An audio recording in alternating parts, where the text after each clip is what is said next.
Awesome. Looks like some folks are trickling in down there at the bottom. So we'll give it just a couple of seconds before we officially kick off this webinar. In the meantime, Justin, how have you been? It's been a good run leading up to this. I know we caught up earlier today, but what's going on in your world these days? Well, I was blessed with a new baby girl a couple weeks ago, so it's been a little bit chaotic in the Boardman household with two under two, but we're surviving, and it's been a blessing. And outside that, I mean, I'm just on some baby leave right now. The Army's been pretty good to us now. They give us more than what they did when I first joined, so just kind of hanging out at the house before I go back to work in a couple of weeks. So it's been pretty good. Yeah, that's awesome. Yeah, we Justin and I were talking. We both had two under two for a while, so we were sharing the struggles with that, but all is good. Glad everything went well, and glad that you were able to still break away and come talk to us for the evening and teach us some stuff. So I still see some folks trickling in, but we're gonna kind of kick this thing off. A few housekeeping things on my end from the onX side, and then we'll jump into some introductions and um, learn about some map basics and just some navigation. And then at the end, we'll dive into some map sharing on our end as well. So a couple quick things. Don't worry, your guys' audio and video are turned off. We get that question quite a bit. So your audio video are turned off. Make sure that you are using the Q&A function down at the bottom. So go ahead and use that chat. Let us know where you're tuning in from, talk amongst each other. It's always a really good opportunity to, answer each other's quick questions in there and so on and so forth. But if you want us, me or Justin, to actually address a question at the end of this, make sure that you're dropping them in that Q&A function. I'm sure we'll get to a lot of those kind of throughout the slideshow, but that's the best option there. So with that being said, we'll kind of kick this thing off. Quick intro on myself. Dylan Dowson. I have worked at onX for creeping up on 9 years now, which is hard to believe. But I grew up in Eastern Montana, grew up hunting, fishing. I started using the product and became an avid user of it. And then essentially an opportunity opened up to where I could get a foot in the door at onX 9 years ago. And yeah, just love my job and the opportunity to do cool things like this and meet folks like Justin and just have these conversations with like-minded people is super awesome. So that is brief overview on me. Justin, do you want to give a quick background on yourself and a little bit about what makes you eligible to teach these fine folks about maps? Yeah, Dylan, it's a pleasure being a part of this. As a young kid, it was always something that I was hoping I could be a part of. Whether it's just giving back to fellow hunters like this, or someday working in the industry. But my name is Justin Boardman. I grew up in La Crosse, Wisconsin. I've been in the Army 18 and a half years. I've been a Green Beret for the past 12 years now. And I've hunted all over the country. I've been stationed in just a couple places, fortunate for me and my family.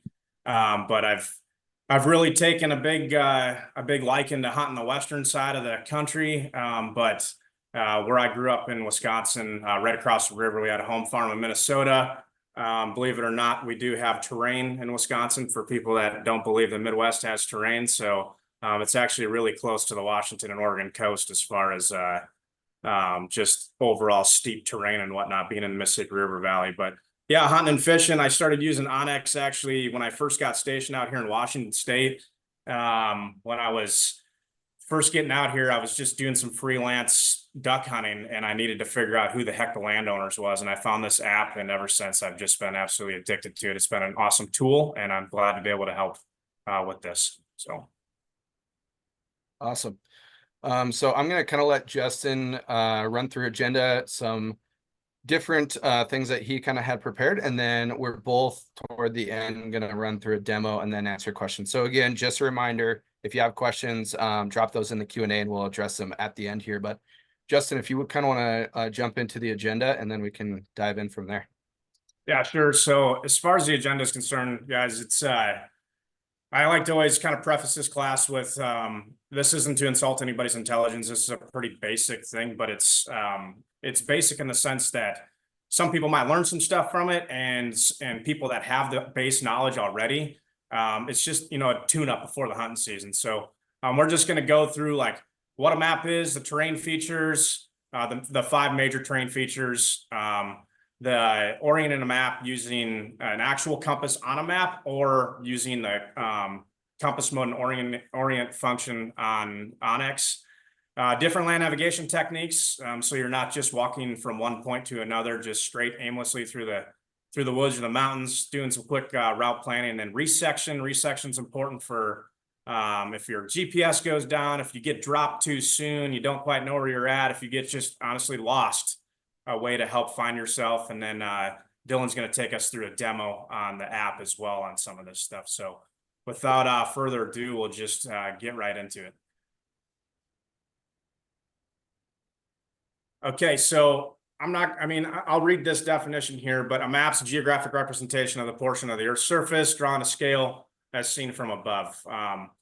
You got all sorts of different colors and symbols and labels, but the main thing we're going to focus on today in this class is just going to be reading topo for the most part. I would challenge all of you guys to pull out your phones if you're not on this webinar with your phone and just follow along on onX. Pull up the app and put it on hybrid mode so you can actually see your imagery and see the topo that's on there as well. So you can kind of follow along. Go to your favorite hunting area, the areas that you kind of pound the most, and just take a look at it and just kind of follow along with these terrain features and start picking these things out while we move along.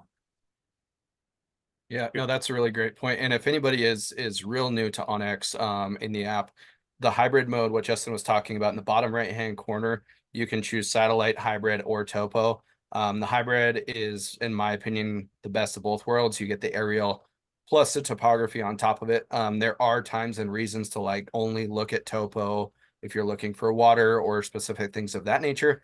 Shows up a little bit better. Sometimes there are some times where I specifically will choose aerial and I'm not looking for whatever reason at that particular time at topography, but that's how you navigate to it if you're real new to the app. So bottom right hand corner, and you can choose there.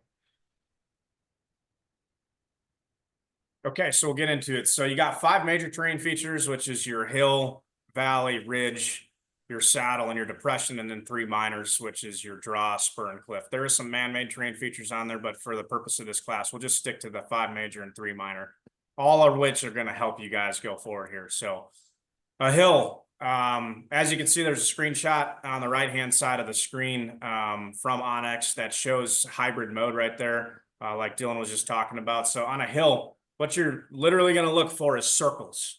You find your contour, and not to insult anybody's intelligence again, but the contour is the lines that are on the map. Those lines, when they form a circle, as you can see in the screenshot and in the illustration there, they will start usually with a smaller circle, and then they'll broaden their way out. As they broaden their way out, it'll kind of determine what your slope's going to look like as well. So before we get too deep into it, the tighter the contour lines, the steeper it's going to be. The wider the contour lines, the less steep it's going to be. So for a route planning perspective, we want to try to go on the less steep face as possible, especially if you get winded easy, like I do probably right now. But yeah, so you're looking for a circle. The smallest circle in the center is going to be the actual apex, the top of the hill, and then rings that go out. That's what a hill looks like. Yeah, and as you were talking about that, Justin, it made me think of one thing. Like there are some reasons. So obviously, if we're planning on traversing up, whether it be the side of a mountain or a hill, we're going to look at the easiest. How do I find like the least slope or the least distance? Like what's going to be the easiest way? One note that just popped in my head as you were referring to that was like, I often look at hills and things of this nature with like the steep side because it's a lot easier to glass off of. So if you get to like, if you hike up, on one side of a hill that's less steep, and then you get to like the steep edge where it drops off, that's a really good point to glass off of, because then you can see below you, you're not like picking things up starting at 150 yards and out. So a lot of the times that's something I will look for glassing points. I know we've had quite a few questions. We'll drill into more finding good glassing points later on, but that is always something that has been helpful for me of like if I sit here on the edge where it's steep, I can see below me and everything in front of me. So just a random tidbit there. Okay, so now we're looking at a valley. What you can see in the screenshot and as well as the illustration, a lot of times in the valley, a lot of folks that live or hunt in areas where there is mountainous or hilly terrain. A lot of times in the valley floor, you'll find some kind of water. Creek systems, river systems, what have you, and it's going to be surrounded by a series of hilltops or ridges. We'll get more into that other terrain features after this, but as you can see, it's pretty definable, especially on that screenshot. That screenshot was taken out of Alaska, so there's quite a few different terrain features on all actually four sides of the valley. And you can see the water that kind of runs through the bottom. Sometimes those are seasonal, sometimes they stay all year round, especially if it's a river, but you're going to find something like that that's going to kind of depict that.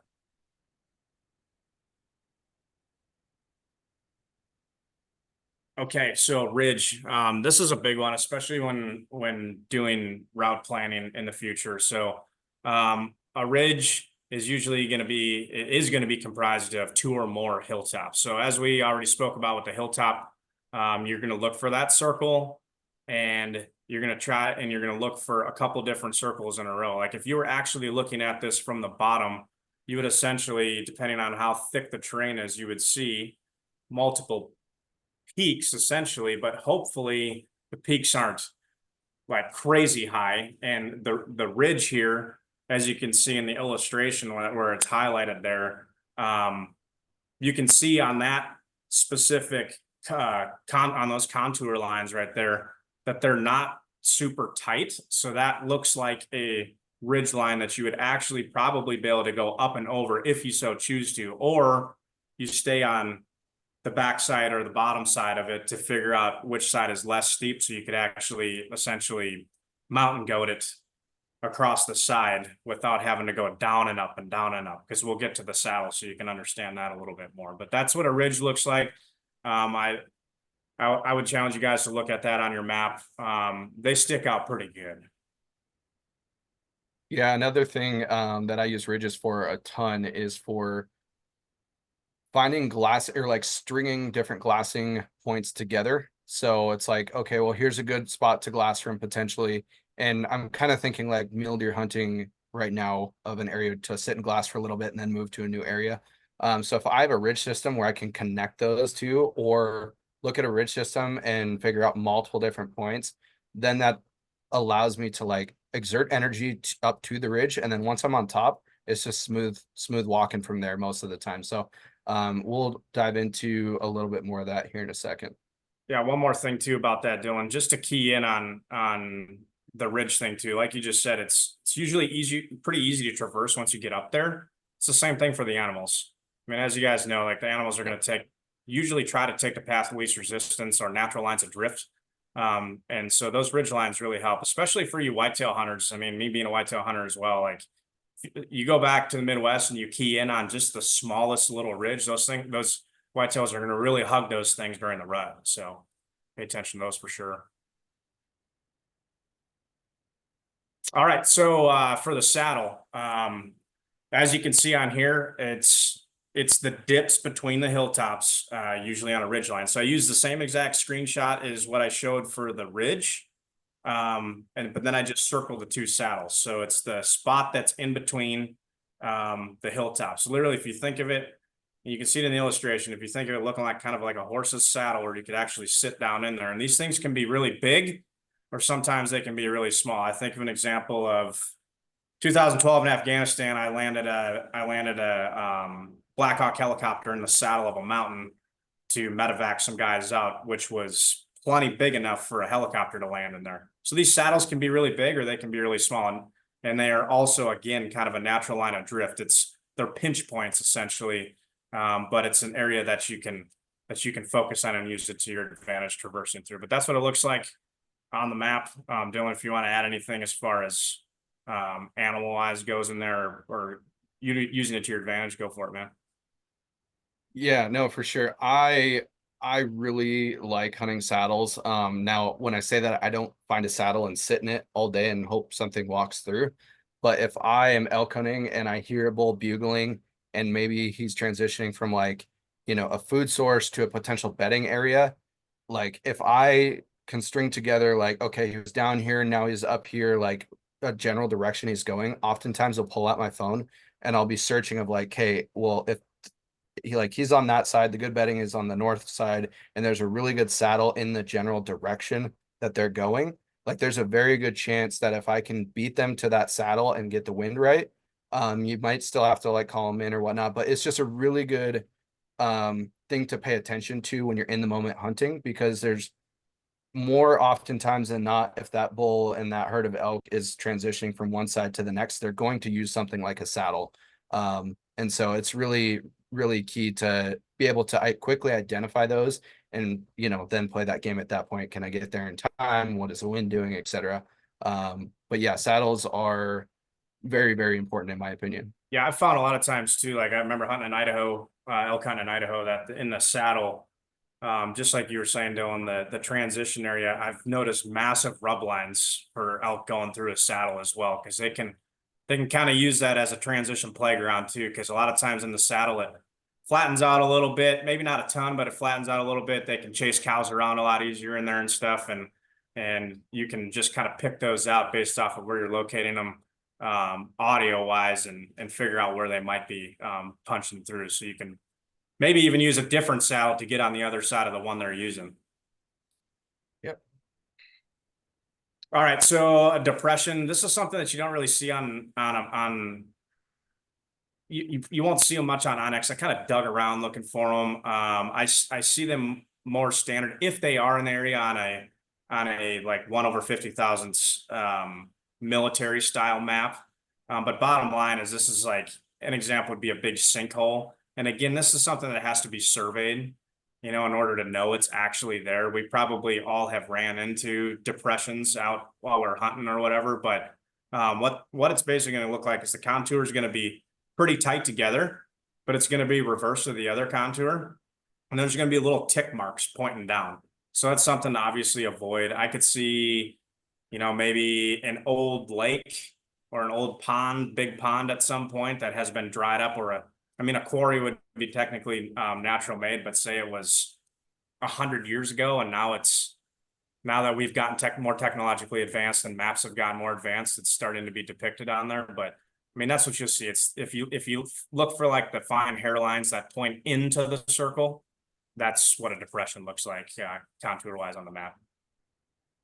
Yep, and we do have a few things in the works. I can't speak too much on it, but we've got a couple things in the works for the future that will depict these a little bit better. That is pretty exciting. So that's all I'll do for teasing that out, but I'm excited for it. So Okay, so now we're gonna get, those were the 5 major terrain features. Now we're gonna go into the 3 minors. And I personally feel that, they're a minor for a reason, but outside of the majors, like especially when it comes to hunting, these minors they're paramount as far as being able to traverse and being able to find animals. So when you're looking for a draw on a map, this is the biggest thing is if to know the difference between a draw and a spur, which we'll get to next, is you can see on this screenshot, pretty much dead center, you can see the ridge line there. There's, I think,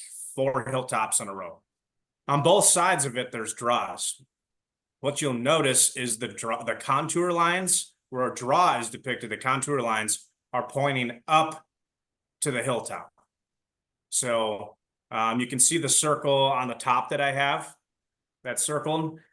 If you look at the contour line, it's pointing towards the hilltop.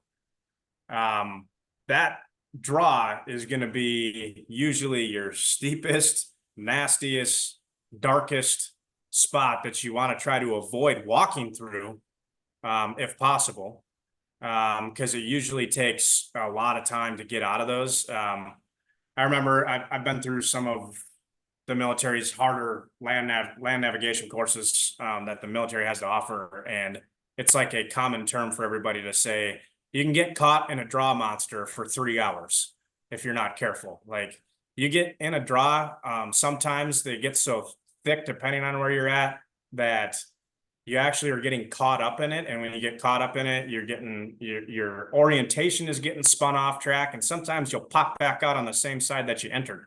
So I would avoid draws at all costs. But then there's some huge benefits to draws when finding animals. I know looking for Roosevelt elk, especially on the coast and out here in Washington, the Roosevelt elk like to live in the bottoms of these draws. And sometimes in the bottoms of these draws, they will widen out a little bit, but they're dark, they're nasty. There's usually old growth timber in there because the loggers couldn't get to it. And it's just a spot for, and it's cool. But it's also another benefit too for people. Like, obviously you'll see on the map there's water, it shows water. But it's a place to look for too. Like, if you're in a position where you absolutely need water, like, head to a draw and just kind of trace that draw down to the bottom. And a lot of times you'll find supplemental creeks down in there as well for procuring water. But big thing to look for on the map contour wise for a draw is your contour lines are going to point up towards the hilltop. That's your draw. Yeah, as you were describing it as I believe you said a draw monster, I remembered had flashbacks to a couple outpack outs where at the time we are like, oh, we'll just head down to the bottom of this draw and follow that out, and it was certainly not the best route to go. So yeah, I found that amusing. Okay, so here's another very important one. So this one basically butts, I mean, it butts right up to a draw. This is your spur. Spur is super important. I'll go into it a little bit. Dylan will probably caveat off of it as far as looking for benches and stuff, but typically when you'll find your benches on your spurs. But when you're looking at the contour for a spur, the spur is pointing away from the hilltop. So you'll see on my circles that I have depicted on there, it's going to point away from the hilltop, essentially downhill. And the big thing too, when it comes to like route planning or making your way off of a hill, you're going to look for your contour, how tight it is or how spaced out it is. And that's going to help determine whether or not it's going to be easier to walk down it or make it harder for yourself. Typically, you're going to find your benches on spurs. And what those are going to look like usually is where the contour just widens out kind of in one spot. And what essentially that means is that on that spur, it's kind of flattening out a little bit. And it provides a good spot, especially for the elk hunters, for elk to bed on. I think, let me get close to the screen, that one on the far right of the screen, if you look at that one, there's a thick contour line right there. That spot specifically right there, it kind of widens out, and it would be a bench type of area to look for. But your spur, number one thing, again, spur points down, draw points up. That'll help you out a lot. Yep, for sure. And you pointed out the one on the right that I was going to allude to. We'll show a couple in the map demo as well. The other thing to note with spurs is, and I know you'll get to this in a second, but if you are hiking to the top of that ridge, probably more than likely your best case scenario is finding a spur that is more gradual and hiking up that spine of that spur is what I have found. So Yeah. we'll show a little bit of that as well. Okay, so cliff, obviously something you want to try to stay away from. But the cliff depicted on the map, honestly, when I was scanning around, I couldn't find one unless I went right over to the coast itself. But where the contour collides, where they come together, you can see in that illustration, all the contour just comes together and just kind of merges as one. That's a cliff, man. Definitely stay away from those or watch for them. I mean, it's a good thing to be aware of on your maps, so you're not just bebopping along, staring at your icon, and next thing you know, you're going off. Especially at night, guys. This is extremely critical at night because there is cliffs all over the place, as we know. And so just be aware of that contour. If you see the contour start getting tighter and it collides together, it doesn't necessarily have to touch to be what most of us would consider a cliff. It could just be an absolute like dangerous descent down the mountain. So just really pay attention to that contour, just especially for your safety.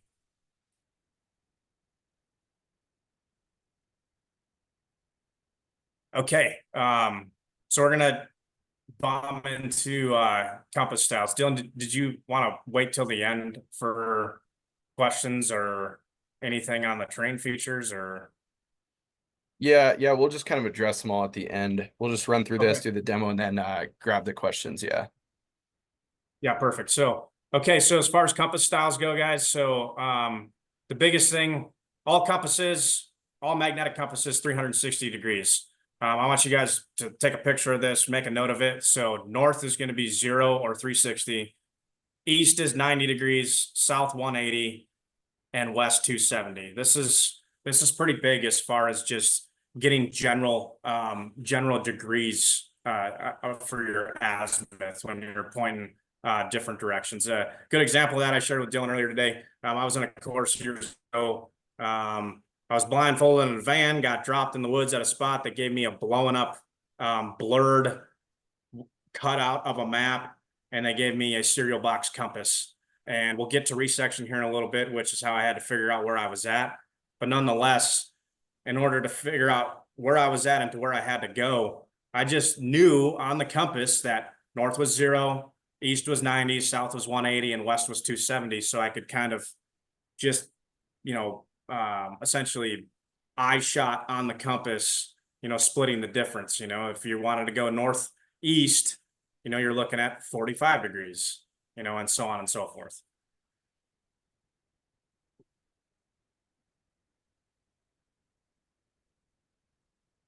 Okay, for orienting the map. So if you're using a paper map, which I know a lot of people don't do much anymore, but if you do carry one for emergency scenarios, which I would recommend, and a compass for orienting a map, super simple.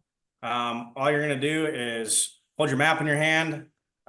It would be easiest for you to lay your map down just flat facing north initially, lay your compass on top of the map, and then wherever that north seeking arrow goes on the compass, then you turn your map so north aligns with the north seeking arrow on your map, if that makes sense. So that helps you. Then you can stand right where you're at, have your compass, and spin your map underneath it, and you can see the exact direction and degrees that you're looking at. So the same exact function is on onX. So if you click on your personal icon in the bottom right corner of the app, if you click it twice, it'll spin your map, and it puts a little cone the direction that you're facing, so it orients yourself. So I was talking earlier, I don't really ever run my map locked on just north. I always run it on that orientation position, so I can always just hold it and position it directions that basically wherever I turn and I'm looking, that's what it's going to depict on the app as well. It's a huge tool for if you're locate bugling and a bull answers back, you can turn that direction and be like, okay, yeah, he's down in this draw right here, and you can come up with a route to go and attack him. But I would highly recommend using that orientation function on the app. Yep. Yeah, no, I agree. And to take that one step further, if you tap it 3 times, it'll put you into what we call compass mode, which is a relatively new feature. And so what that will do is it will actually shoot you out some distances on the map as well. Some cool things you can do with that. So if I'm looking across the canyon, let's just say I shot a mule deer buck and lost visual of it, but I know exactly where that buck was standing. I can pull out my rangefinder. It was whatever, 423 yards over there. Now I can use that compass mode tool, orient it in the right direction, go to exactly 423 yards and drop a waypoint right there. So now as I lose elevation and lose visual, it's really easy just to grab your stuff and pack up and you're like, yep, I'm excited. I got to get over there. I want to find my buck. And then you lose visual and then you get up there and you're like, I don't know if I'm standing, 4 feet or 40 yards from where that deer was standing. It all looks different. You get disoriented. So I would urge people to familiarize themselves with the with the compass mode and take the extra second in the field and use it, because it might feel like I don't need it. I can see it. I won't lose visual. But it only takes a second to drop that waypoint. And if you do lose visual or get turned around just a little bit, it can save you, minutes or even hours of searching the ground. So just another cool thing. Also, yeah, I did just see a comment pop up about that. We have some really cool stuff, additional things coming out with rangefinders, making that capability, essentially doing the same thing, but making that a lot easier to drop waypoints. So some of that is out there in the wild right now. Some of it is to come still. So stay tuned for that.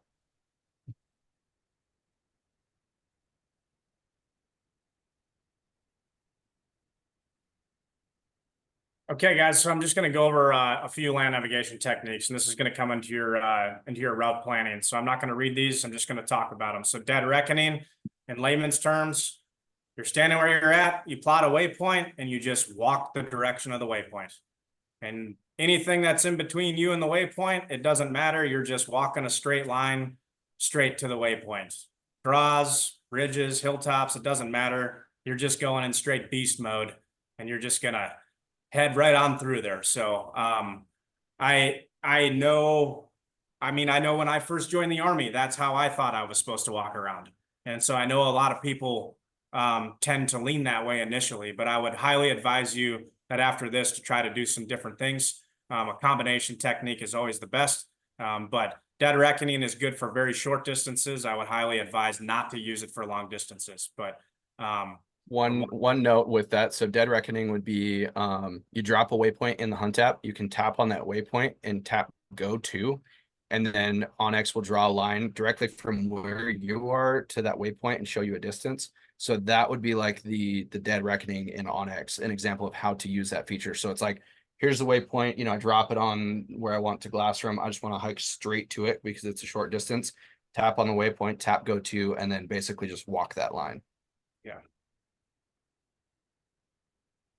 Okay, so for terrain association, so this is a pretty good one, and this is going to come into play for the combination thing. So terrain association, so we'll just say, I know I noticed a comment that somebody had mentioned that that this class might have been just for the West. It's not. It's for everybody. It's all over the country. I mean, you got mountains in Appalachia area. You don't have to have mountains. This can be on flat stuff too, but there's always going to be varying terrain. So this is a big thing, just for everybody here. But as far as terrain association is concerned, you're going to be looking for, I'll just use an example of, if I'm looking on the map and I want to go somewhere just fast in general, and I can just use terrain association by, I know here's my endpoint, I plot my waypoint, I know here's my endpoint. And on my way there, I'm going to cross 3 cat roads. I'm going to have a ridge line to my left, and I'm going to see 1 major hilltop to my northeast. And as I'm cruising, I plot the distance that I plan in my route out to my endpoint. I know that I'm going to pass these certain things, so I don't have to look at my map and hold my phone in my hand the whole time. I can just know, okay, you can do quick checks, obviously, but I can just know that I have a river over here or a hilltop on this side, and even we'll just say a town or a farm on this side. And that's kind of how I'm gonna just move my way through the area that I'm going through, if that makes sense. Yep, for sure. Okay, so then handrail and backstops. Handrail and backstop, I think, is really important. This is something, especially a backstop for guys that are hunting big swaths of land that might not necessarily have roads. For handrails are kind of more of a thing that we use in the military because we can't do land navigation on the roads. Luckily for us, when we're hunting, we can jump on a cat road, or we can use forest roads or what have you in order to just walk down them. But an example of a handrail also would be a river. If I have a river on my left-hand side and I plot my waypoint, I know that the entire time, all I have to do is just follow the side of the river. I need to just keep the river in eye shot on my left. And after a certain amount of time, I'm going to hit my points. Or there's a road or a power line. Power line is a great one to use as a handrail. This is something that we'll see all over the place. Like, you just keep eye shot of the power line, because on your map, you'll see, oh, this power line runs pretty much 3/4 of the way to my point. I just keep the power line in eye shot and I just walk it. And it allows you to go faster. But the big thing is having backstops. And what I mean by a backstop here is, an example would be, we'll just say we're in an area where there is forest roads. I know that I'm going to cross 3 roads, but if I hit the 4th road, I've gone too far and I need to stop and come back. Or I'm gonna, the river is about 200 yards from my point on the backside of it. If I hit the river, I've gone too far. It's just something to stop you from continuing and essentially walking aimlessly, if that makes sense. So handrail, keeping something on either side of you, and eye shot. Backstop is something to stop you and avoid from going further and just overshooting, and essentially what could lead to getting lost.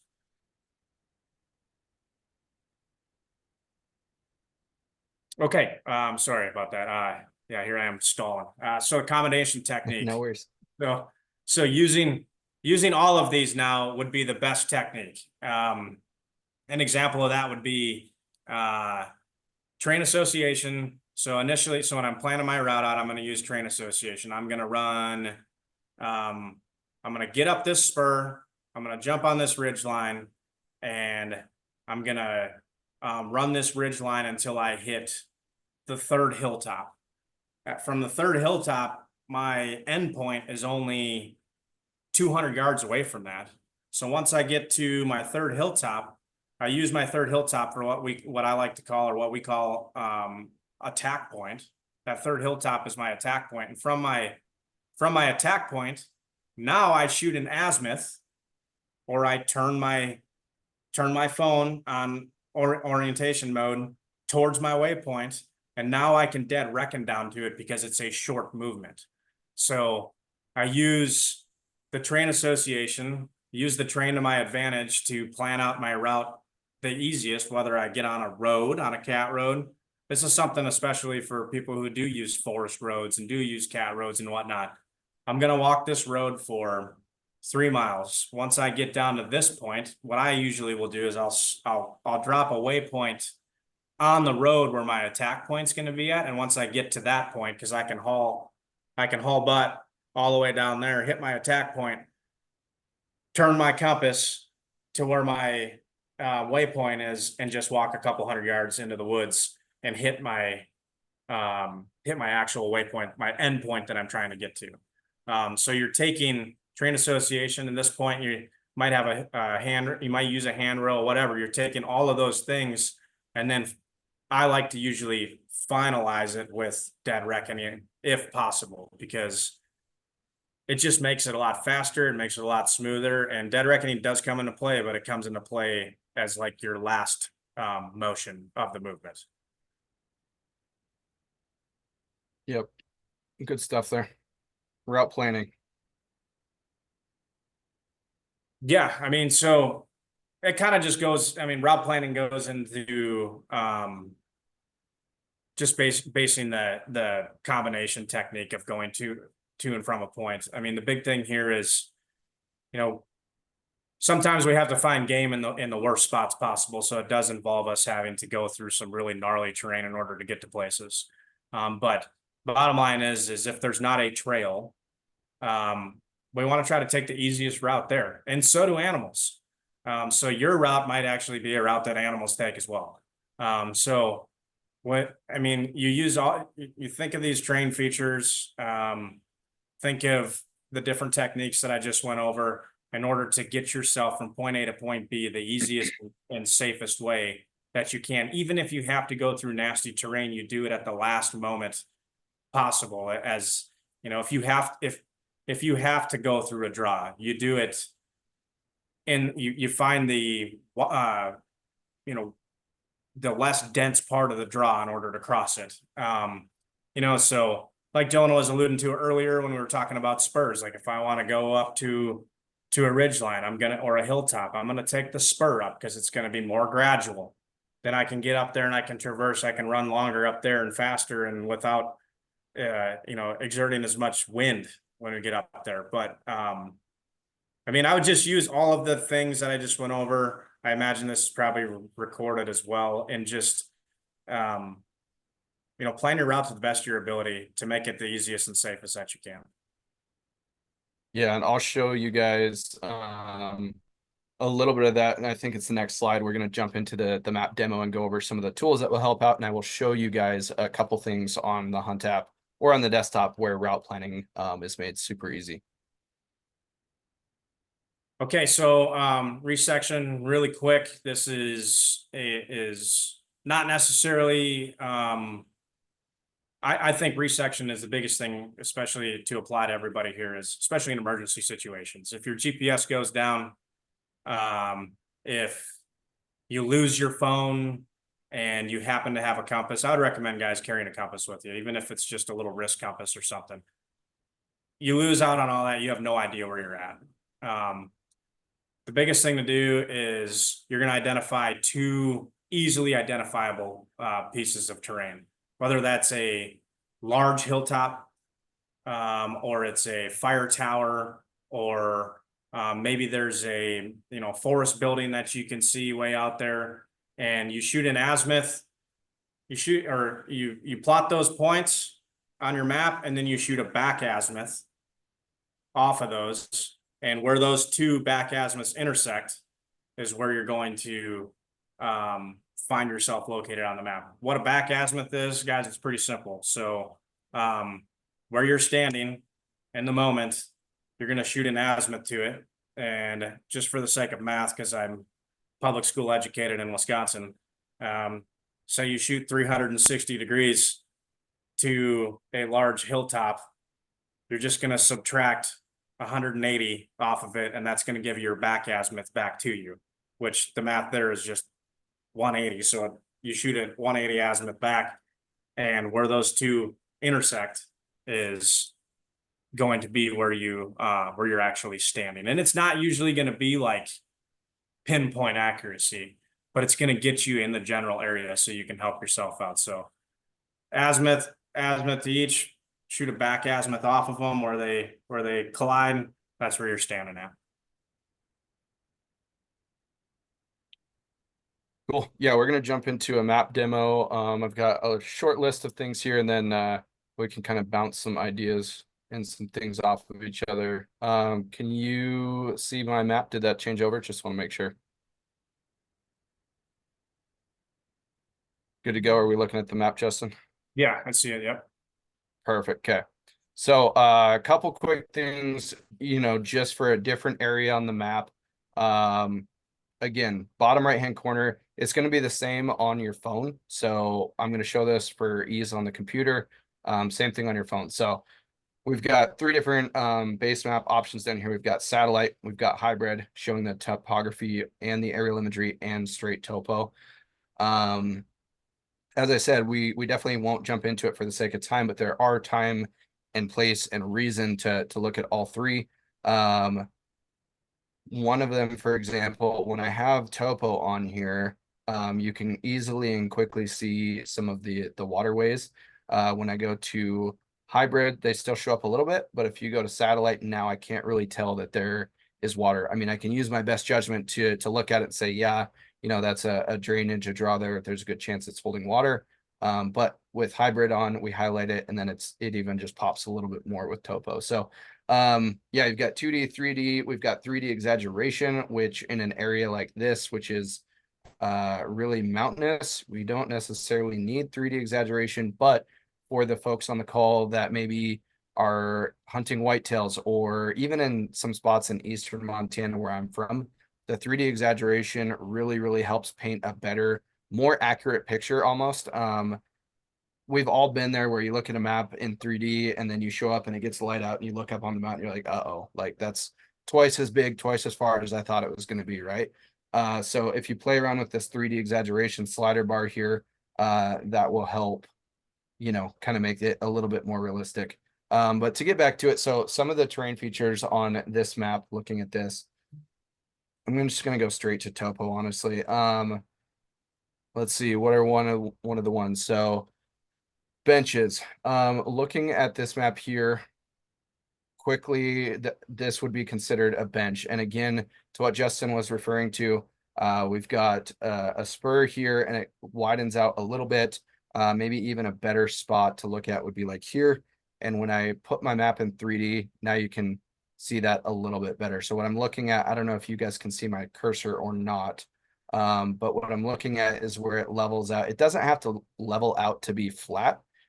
If it levels out from here, it's more steep, levels out a little bit, and then drops off again.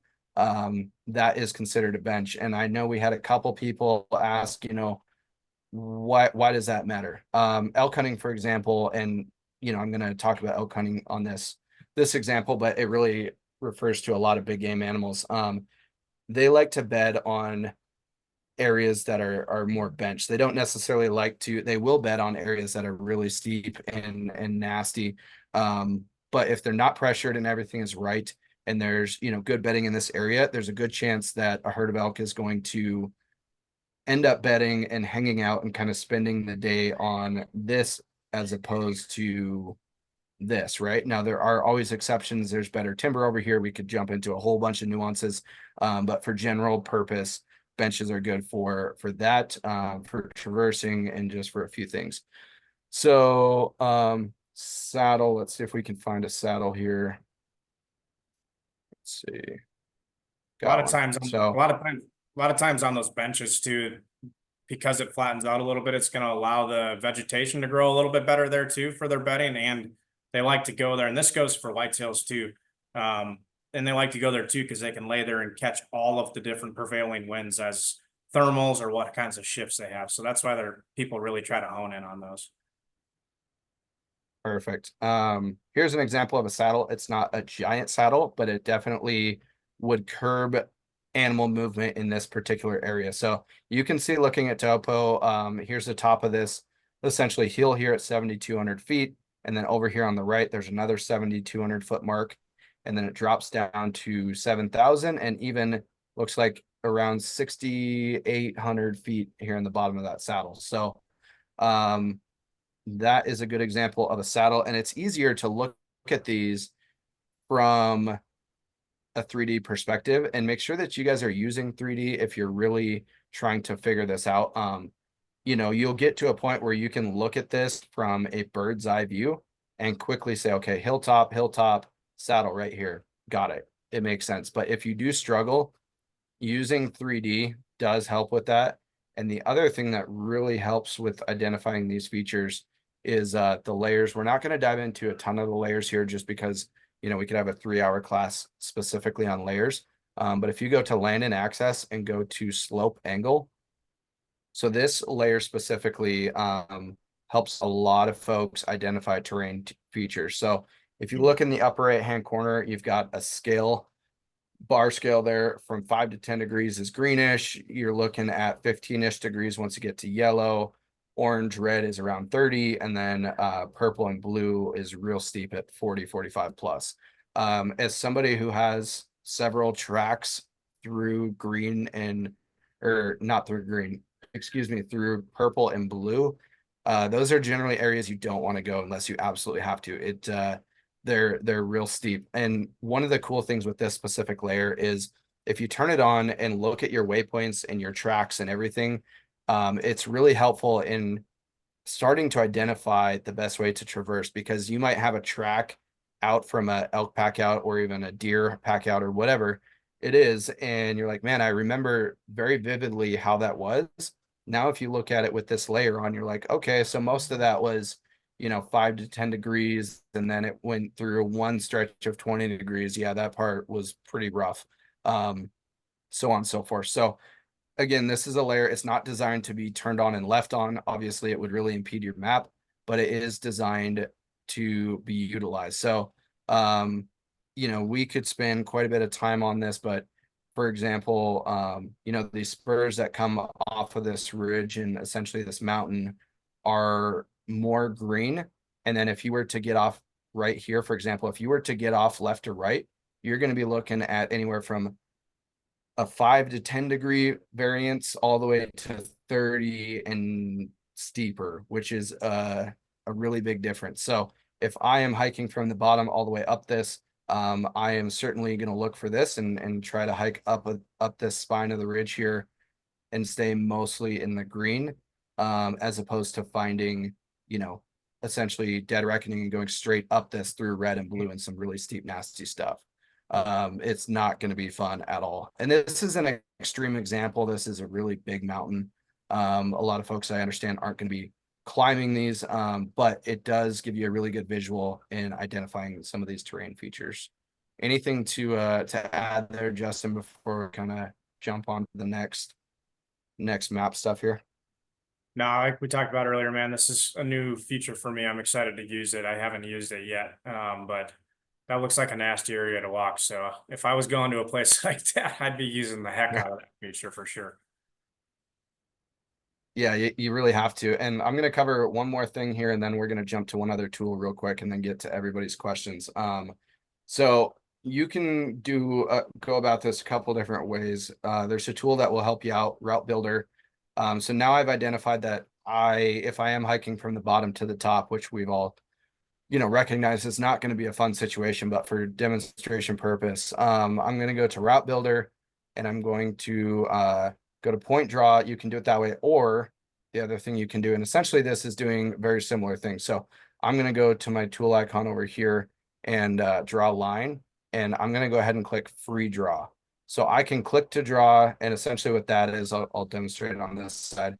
Start here, go here, and basically just click your way up the mountain, right? So now I can save that, do all sorts of different things with that. But I'm going to go ahead and show you the free draw because that's the tool I like to use. Click on free draw, and now I'm going to essentially draw what I think, and I'm doing this very quickly for demonstration purpose, not if I was really trying to hike this and be precise and maybe use a headlamp in the dark, I would be a lot more precise with this. But essentially, you can see there, it jumped me out because I tapped the wrong button. But let's see here. Okay, well, my line, that was user error on my part, but let's see what's going on. All right, let me take 2 seconds and redo that and not tap the button that I just did. My apologies. I'll just throw something in there then quick, Dylan, if you don't mind. Yep, Yeah, go for it. So when you were doing the feature where you were clicking multiple points to get there, it showed your distances in between each point. Obviously, excuse me, obviously on a mountain, you kind of, if you're walking up a ridgeline, you have an idea the entire time, like what you're going to be walking up. But if we translate this over to more flat terrain, especially for guys who are hunting, we'll just call it, like I was stationed in southeastern North Carolina at some point, and a lot of the terrain there was pretty flat for the most part. In that type of situation, you can do your route plan and use the feature where it shows up all your distances, so you can know the distance in between each leg before you have to take a turn or you have to do whatever, and you can walk that distance and know how far you've walked. So you can use your if for whatever reason your map goes down, or you just look on there and you're like, oh, I've walked, it says that it's going to be a half mile before I have to take a 90-degree turn to the right. And you just kind of keep an idea looking at your map. You're like, okay, well, I'm almost at a half mile. I know I'm going to be turning here soon. If that goes down, I'll just throw one quick thing in there, guys, for a pace count. This is something that can help you out as well. Just really quick. So getting your pace count, go outside, take your rangefinder out, do 100 yards, shoot something 100 yards away, and then walk to that end point. Every time your left foot strikes the ground, just count it, and you'll get a number. Well, usually it's right around 70-ish, maybe 60 to 70-ish. You'll get, so if I've walked 70 if my left foot has struck the ground 70 times, I know I've gone 100 yards. So you can kind of just add that up in the event something goes down, so you can keep track of how far you've gone, and then pick a stick up or some rocks and just put a rock in your pocket. Give it a rock in your pocket every time you hit 100 yards. So, you know, next thing you know, you're like, oh, I've gone 1,000 yards, and I should be at my point by now. So just a good something to keep in your hip pocket. Yeah, that's a really good tip. And kind of what Justin was referring to here. So I've clicked on that line that I initially did. Starts at the bottom, and I can actually slide this up, and I can see some intel on the bottom here. So this particular line is 0.6 miles. I'm going to gain 1,306 feet of elevation and lose 0. So it's half a mile with 1,300 foot elevation. Not going to be real fun, but you can follow along, and it really comes into play when you're navigating from one glassing point to another on a ridge line, and so on and so forth there. The last thing I want to show on the map is what we call Terrain X. So this is a feature only for elite customers, and it really helps in identifying key features as well. So what Terrain X will do is it will show essentially the same area that I was just looking at with a different browser. And so let's just say for slope, for example, I wanted to see something between 23 and 35 degrees. Right now we're getting real specific probably when use those parameters, but essentially what it's doing is it's showing you areas that fit the parameters that you're doing on the left. So I'm going to open that all the way back up. Now let's just say I'm going to kind of go more of a top down view and say, okay, I want to highlight only areas that are north facing.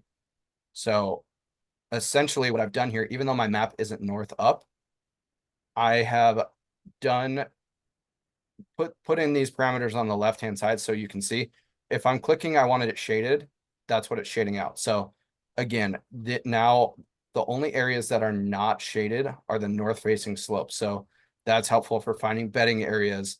Maybe I want to see south facing slopes because I am late season elk hunting, and I'm really just curious in areas that are southern facing for good open feed on hillsides. So now that's only going to show areas that's south facing. And then the other part to that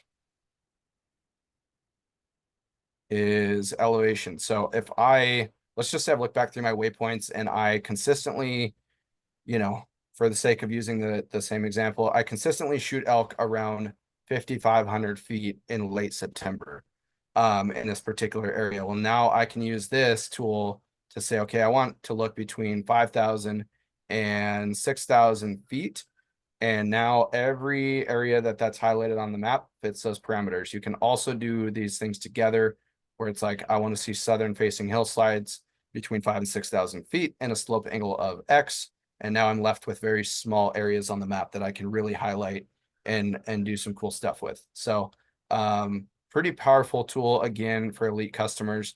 Utilize that. And how you can find this tool is on the upper right hand corner of your web map right here. I don't know if you can see my cursor, but right here there's a Terrain X and it has a red B for beta. It's still we're adding functionality and features to it. But the last cool thing I want to show you is what we call Viewshed. So essentially Viewshed based on topography will show you what you can glass from a particular area. So if I'm sitting right on this little knob and I jump over to that northern facing side, everything that's highlighted there is what I can see from that area.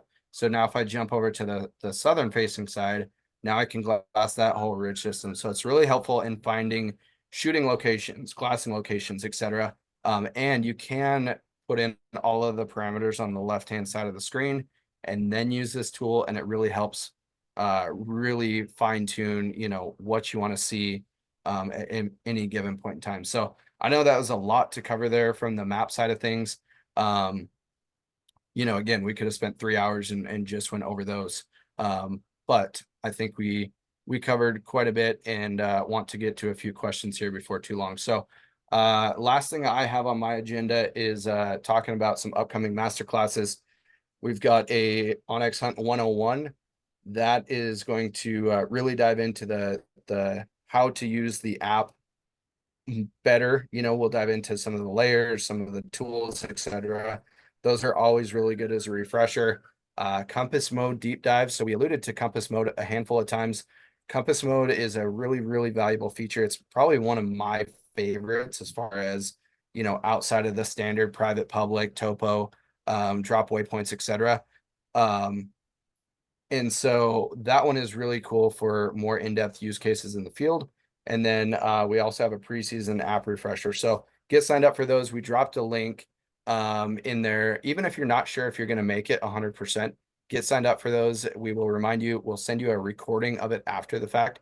So even if you sign up and you end up not being able to make it, we'll send you a link so you can watch it after the fact. So some cool things upcoming. And last but not least, we will dive into some questions. So I'm going to go ahead and stop sharing here. Let's see here. Justin, anything, while I'm pulling up some questions, anything to add as far as the mapping stuff? Like I said, I know we covered a lot there in a short amount of time, but any key takeaways? Yeah, I would just encourage just practicing this stuff without necessarily just always on the app, and it'd be fun for your kids too. For those of you guys that have kids, like take your kids out and go over like resection with them or do your pace count and just have fun in Yeah. that sense too. These are just fantastic tools to have. And I'm not going to put my tinfoil hat on here, but we've all heard of EMPs, and God forbid something like that happens and none of us have electronics. We're gonna need to be able to move from point A to point B. And this basic stuff can just really help you safely navigate and honestly keep your family safe as well. So just practice it. Contour intervals. How can we tell what they are on your map? Sometimes it's difficult to discern. One of the things I would say is it helps if you're on topo specifically. You can find them on hybrid certainly, but it helps if you're on topo. Um, if you zoom in and just kind of scroll around on the map, you'll find a contour. And then from there, I know Justin was talking about it earlier in the presentation, but essentially, there's thinner lines and some thicker lines, and the thicker lines generally will give you the elevation on them. And a lot of times it'll say like 7,200 feet and then 7,400 feet. And now you can count those lines back and figure out, exactly the distance in between those. Some of them, those larger lines are 100-foot intervals. Some of them are 200. It really just kind of depends on the level of topography in your areas. I know we're working on some updated topo that is really cool and helpful that I'm very excited to release. Anything to add to that, Justin, as far as tips that you have found for finding contour levels? Yeah, that's the exact, pretty much the exact way I would use it on the app. If you're using a paper map, the paper map's usually going to tell you your contour interval down in the legend, usually. But yeah, no, that's it right there. And then, I mean, the other thing is too, is I don't honestly look at the contour interval that much. I just look at how tight and how wide the contour is. And just because I've looked at contour enough, I know like, man, am I getting myself into a pickle here, or is it going to be easier? That's the big thing. Yep, for sure. Will you teach us how to use the distance or to how to figure out distance from one point to another? There's a couple easy ways on the app. Um, we call it, or I call it, I should say, quick two finger distance. Essentially, if you put both of your fingers on the map from like one point to the next, um, it will show you the distance in between those 2 points. You can drag your fingers down then to get a better representation. The other way you can do it is our line tool. So you can go to the line tool, you can click a point, tap a point in the app, or go ahead and click a point on the desktop, click a second point, and it'll show you that distance there.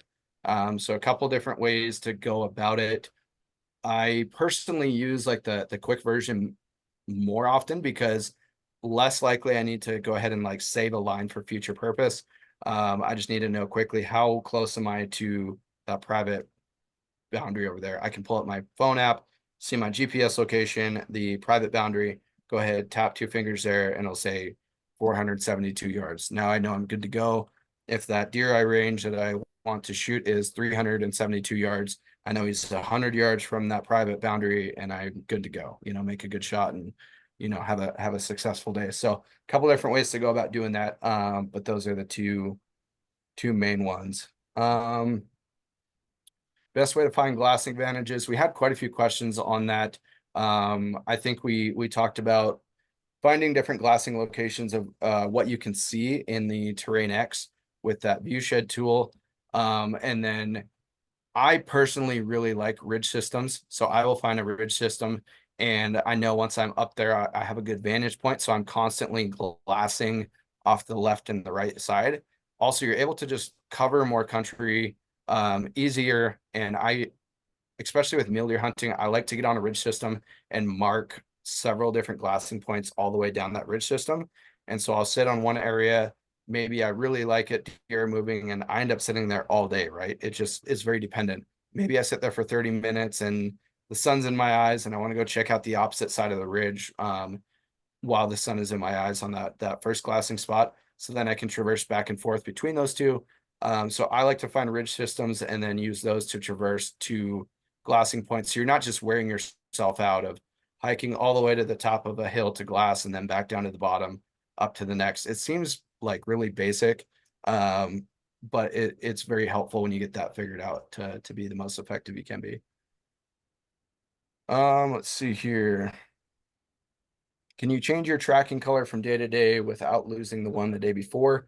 Good question. The best way to do that is essentially to save the track from the day before. And then so at the end of the day, stop your track, which I would recommend anyways, just to save on your battery life. So it's not constantly pinging your GPS location. So stop the track at the end of the day, save it. And then after you save it, you can tap on it. You can change the color of it. You can change the, the line style, the line type, etc. And then the next day start a new track and then you can really go from there. One other thing before we jump to a couple more questions, I did want to say, I forgot to mention there is a giveaway for the folks that have stuck through the masterclass toward the end.